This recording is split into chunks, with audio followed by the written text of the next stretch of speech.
Hello friends, this is Anu Mehta back here again with my talk show. We are talking with Dr. Patke. In the last video we were talking about polycystic syndrome, and very interesting. Doctor kept saying that it's a lifestyle and it can be connected with weight gain, and he was talking about many symptoms, and it's a syndrome means it's a conjunction of number of things. So when we were talking, he said, Doctor, why does this really happen? What do you mean by lifestyle changes? What should they be really looking at? And so he's agreed to talk about it, and we're very, very lucky. So Dr. Patke, what's your take on this? As polycystic ovary affects women through all the ages, and as I said before, it is a lifestyle change that has to happen, and we all are very hassled, very stressed, very busy, so it is also related to how we live our life. Okay. The other thing that I see in women, and which is now coming out more, is the violence against women, and this is something also I see through the ages. It can happen to a small young girl, it can happen to a college going girl, it can happen even to a married woman in her own marriage setup, and it can happen even at the workplace. This is something that women cannot express. It is something that they fear. They feel that they'll be ostracized and the society would blame them for whatever injustice or harm is happening to them. Okay, so quite often women fear because they feel that they will be blamed for what injustice is happening to them, and quite often we see in society that women are blamed for the way they dress, the way they behave in public. But it is actually something that we have to understand as a society, that women are also progressing, they are getting educated, and they are leading a much more independent life.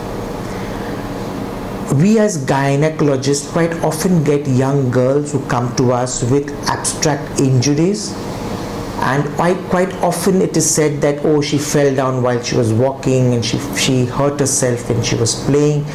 But we have to keep in mind that any young girl who comes with injuries, especially near the breast, near the genitals, we have to keep in mind about sexual abuse. Right. We get women coming now much more forward and complaining about domestic violence, which was happening in the past and which is even happening now, and it can happen in all the stratas of the society. It can happen to an uneducated woman who stays off in the slums, but it can also happen in the high rises. And this is something that we need to protect our women, and we see domestic violence happening when they are even pregnant, when they are actually nursing the child, because these are the vulnerable states of their life when they can be hurt and abused more. We see sexual violence and sexual harassment happening at the workplace, and I'm very glad that there are lots of NGOs working with governments, highlighting this, making women and their colleagues and men aware that this is a problem which will be reported, and we see lots of companies with zero tolerance to sexual harassment at work. I think it is very important because if women have to come forward, and a large percentage of our workforce is women, we need to ensure that they have a safe, secure and a friendly environment, be it school, be it at work, or be it even at home. So tell me, doctor, you said something very interesting. You said, when we can really make out that people are, having injuries, that's when you can make out that there's sexual abuse. But I'm sure you've come and encountered this where there is mental abuse going on. True. And there are no injuries on the outer, but psyche is absolutely collapsed. Yeah. So we see sometimes women coming with sleep disturbances, with panic attacks, with anxiety related, they can't concentrate at work, and they come telling us that they are very disturbed, and it takes a bit of talking to them, winning their confidence to find out what is happening to them. Similarly, in sexual abuse, we see that more than half the cases are by men who are unfortunately their relatives. sometimes can be their father, Yes. their uncle, their brothers. So it is somebody who is known to them, and that is what even adds on to the mental trauma, that that person is known to them. Yes. And quite often they can't complain against that person because that person is quite often the head of the family or is the dominant person in the family, and they fear that they will not be believed, and they fear that they will be oppressed more if they come out against such a person.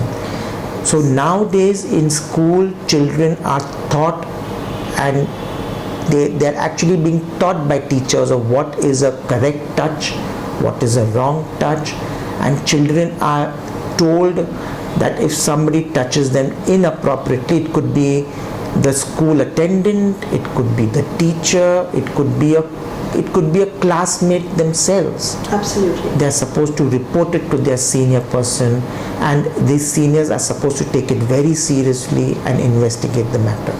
So what I'm hearing here is what people calling lifestyle change is actually a societal change. Yes. We need to educate our world. We need to educate our parents. We need to educate our grandparents. We need to educate people that we need to invest in allowing people to believe in them.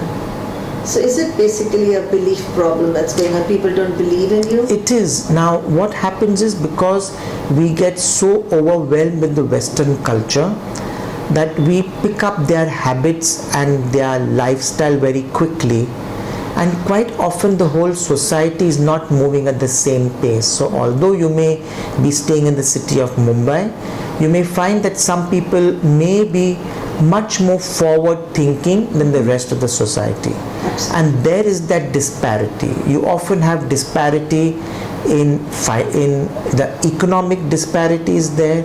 You have lots of people who are super rich. In the same society you have people who are the underprivileged. Yes. You have the educated and you have the not so educated. So when the society is going to consist of many different types of people, I think it is important that there is some cohesive thing. And I think this education needs to start in the school itself. Absolutely. When the children are growing up, when boys are growing up, when girls are growing up, it is important that they are explained all these things. They are educated about sex. They are educated about the opposite gender, and no longer it should be considered as a taboo.